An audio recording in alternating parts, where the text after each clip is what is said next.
For me, I kind of used to feel like that. With my curly hair and everything, I really didn't feel like I felt comfortable in a dress hat. I could wear something like a rock and roll looking hat, like a flat black Stevie Ray Vaughan thing or something. But anything fedora-ish was, I could never find one that really suited me. The very, very first hat I got when I got the job at JJ Hat Center in 1994 was a gray Whippet. It was a teardrop crown, same brim size as this, gray with a black band, like a gray gangster hat, kind of like that. A teardrop bit, so it looks more. Okay. It was, I wanted that look, like from like Superman. You remember those black and white TV shows, where he would fly out the window. He used to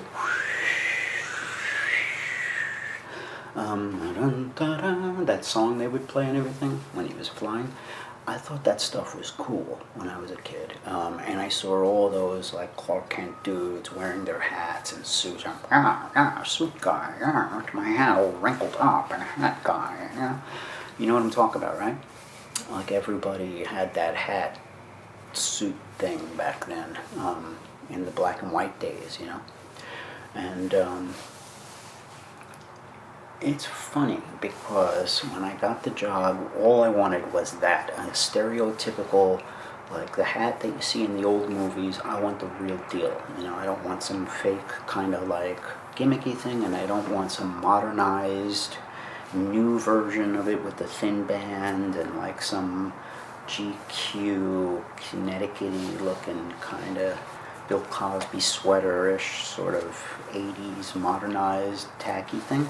I wanted like just the standard real deal 40s hat, and I got it, and I liked it. And I found that a lot of people who take this journey, who start off, with one hat that I'll, help them with the next hat, the next hat, the next hat, their tastes start to evolve.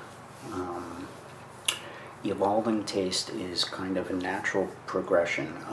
Most people will start off either with something like a Humphrey Bogart hat, like I did, or a Frank Sinatra hat, just like a gray Saxon or something, or a gray can, a little shorter brim, at a slant. It's a neater look, less gangster and more gentleman, I guess.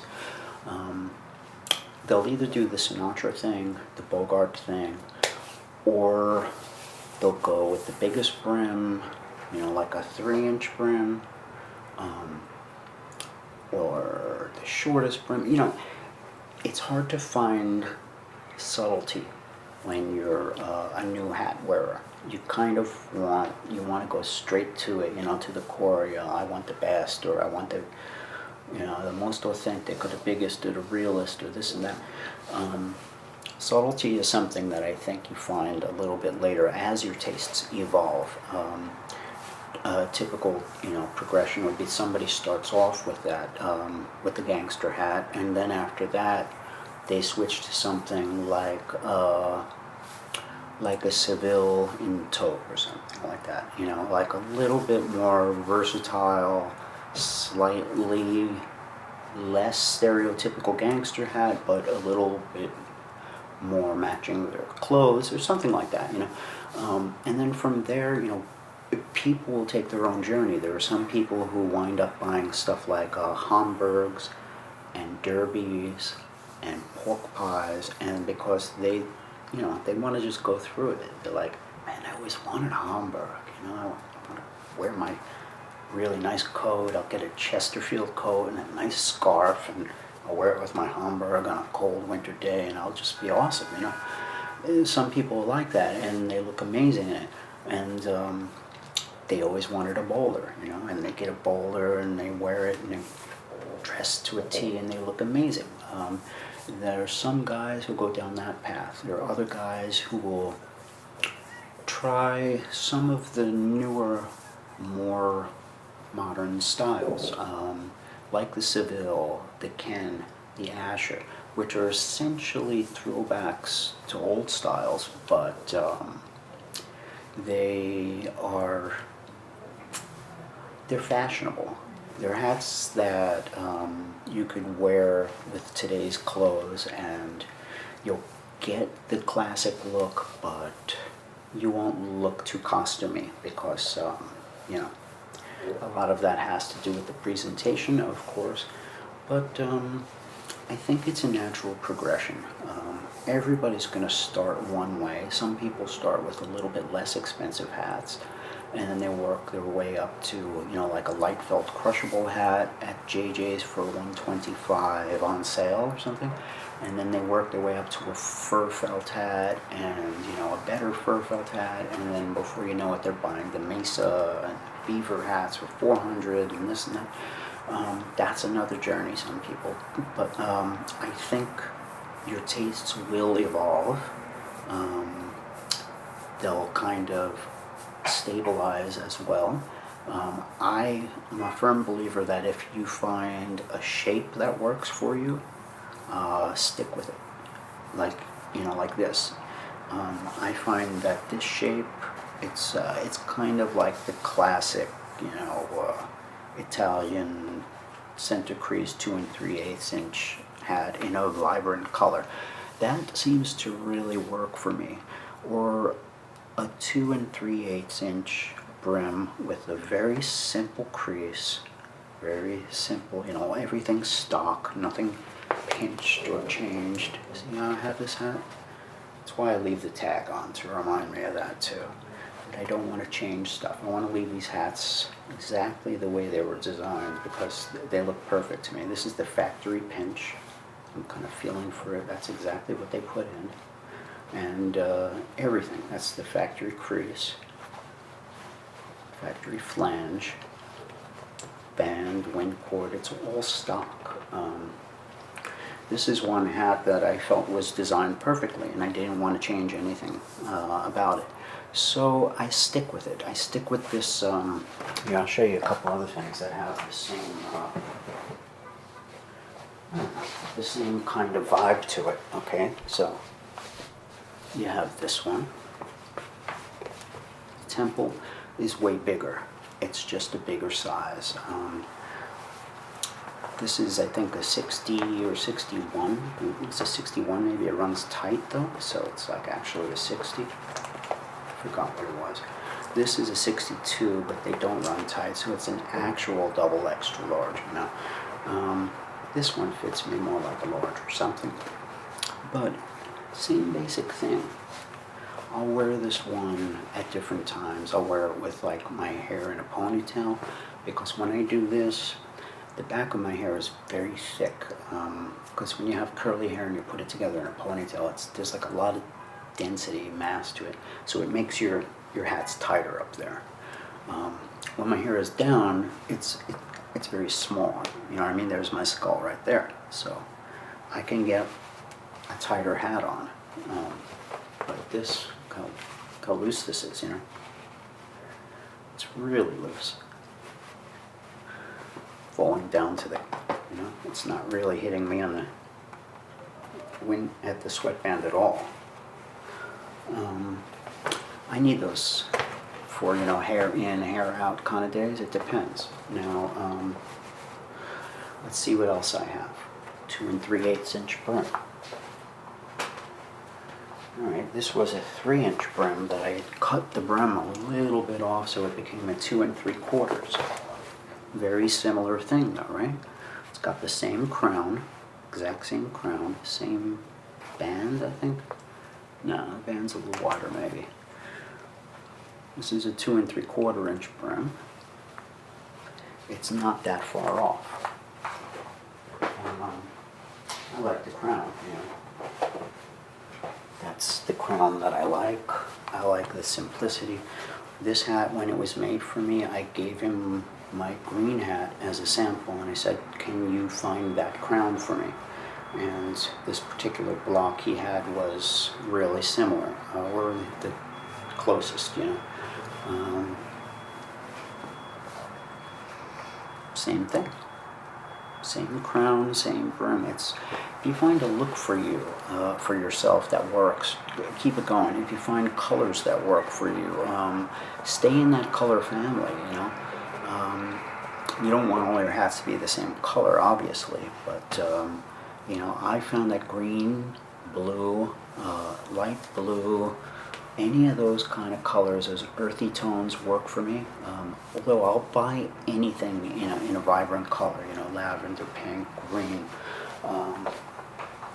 This one is forest green, royal blue, one in burgundy. So I tend to buy my hats a little bit more for color, if anything.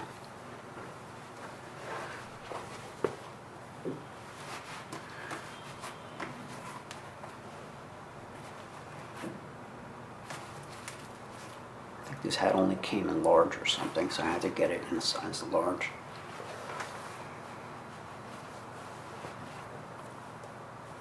Looks like that hat that John Lennon wore, right? On, is it Abbey Road or something? Yeah, it reminds me of that. Okay, so let's talk about how your tastes will evolve a little bit more too, okay? And we're also going to talk about those people who feel like they can never find a hat. Now, I feel that there's always something for somebody. You might be the kind of guy who's a baseball hat guy. That's you. But, you know, there's always something for somebody. And there's something appropriate. There are a lot of ladies who don't want to mess up their hair. They go to a, you know, expensive hairstylist once a week, whatever, and they try to make it last, I guess, or something. You know, I could get it. Or if they just did their hair, they don't want to cover it up.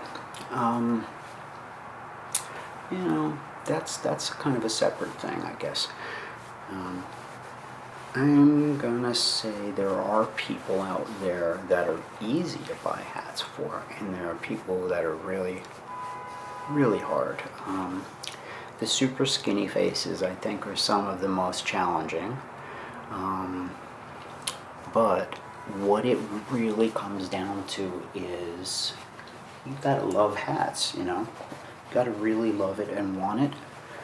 And you got to find some place with a huge selection, obviously, too.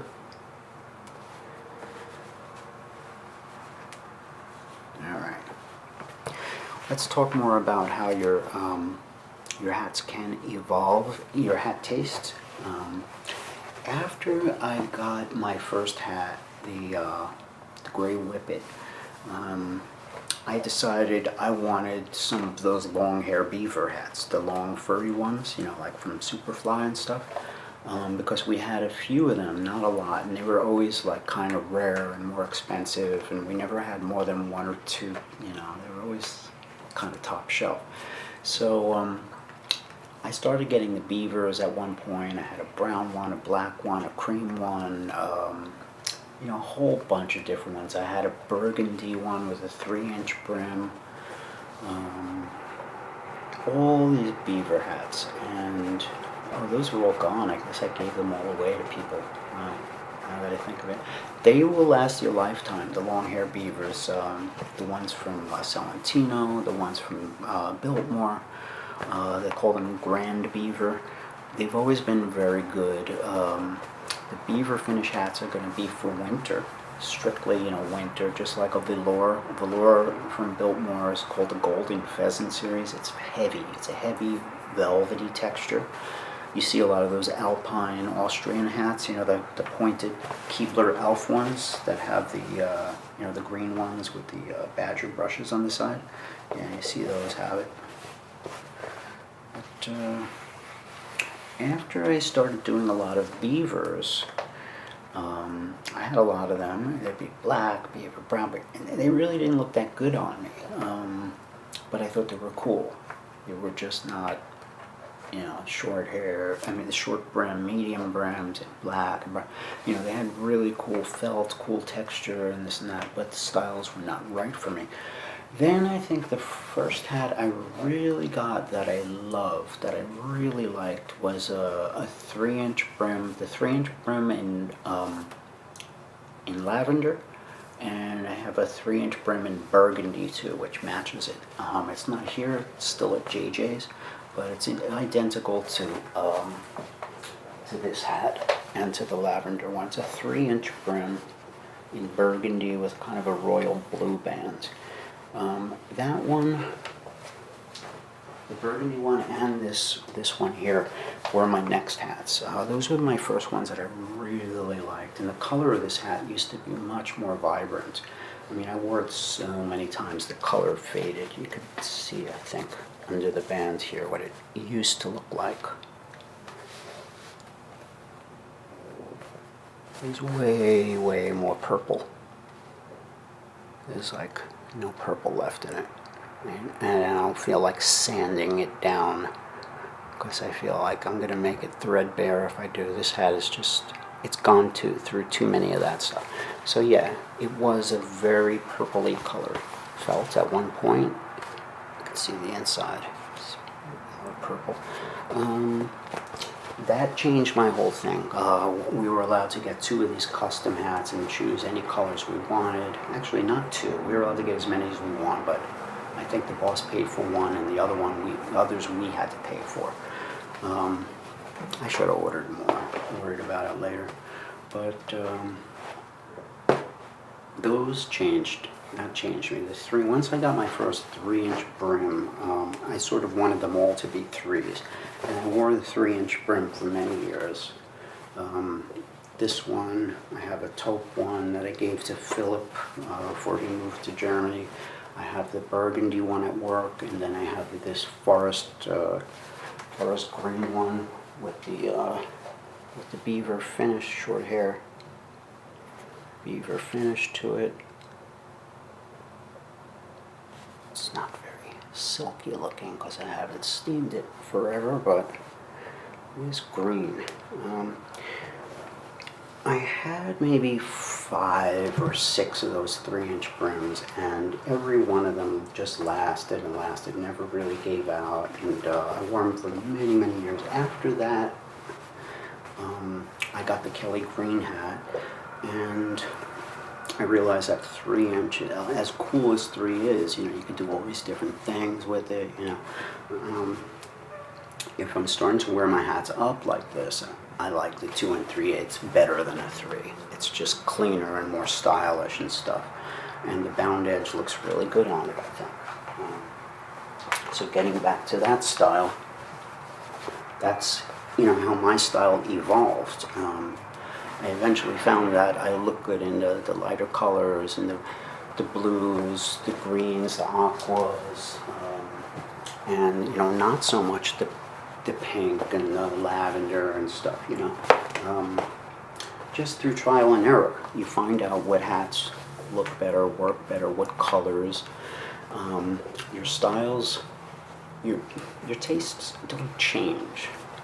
I don't believe your taste changes. I think it evolves and expands, if anything.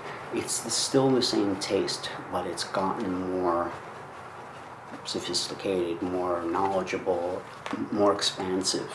That's how it's, like if you love somebody's music today, you're just crazy about them. Your taste is not going to change, but your tastes will evolve and your taste will expand, and you'll still love that music when you're older, but it might not be your number one music or something like that, So things expand and evolve, and I think that's what's going to happen with your taste as well. If you're, just embarking on the hat journey, the rabbit hole goes very deep, and you can just get and get and get and get, and never get tired of getting new hats and stuff, and they do last. I mean, the good ones last. A lot of the hats I'm showing you here are decades old. And believe me, you think I'm really picky, but I take horrible care of my horrible care of my own hats. I keep a few of them in the boxes. The rest of them I just stick in piles of 2 or 3 sometimes, or I put the piles upside down. And then I have my pajama hats, which I just stack up, like this, because I kind of want them to get messed up. But yeah, I don't take great care of them because the thing with me is I always know I could just bring them to work in the morning and they're one steam away from looking fresh and perfect again. So it never really worried me. It's almost like, you could go to the guy and get your shoes shined up and your shoes are, okay, they're a little bit, dusty and scuffed. But they're just one day away from looking great. You could just take a rag and just polish it up. It's the same thing with these hats. There's no damage anywhere. This brim might need a little bit of stiffening and stuff, but there are other ways to do it. Just go the opposite direction. If something's curling up, curl it down, and that'll equal flat. Don't do it a lot because you'll soften it, That's something you can do. You have some kind of brim that's just not doing what you want to. Try to use as little steam as possible. If you can't fix it just by, going the opposite way, there you go. Then you get into the steam. But I do believe your tastes will evolve, and no matter what your journey is, it's a fun journey. And it's a nice compulsion, I guess. It's a lot cheaper than collecting guitars or, vintage automobiles or whatever you're into. And they serve a purpose, They keep you warm, they keep the sun off your face, and they make you look cool. Chicks dig them, I'm just kidding.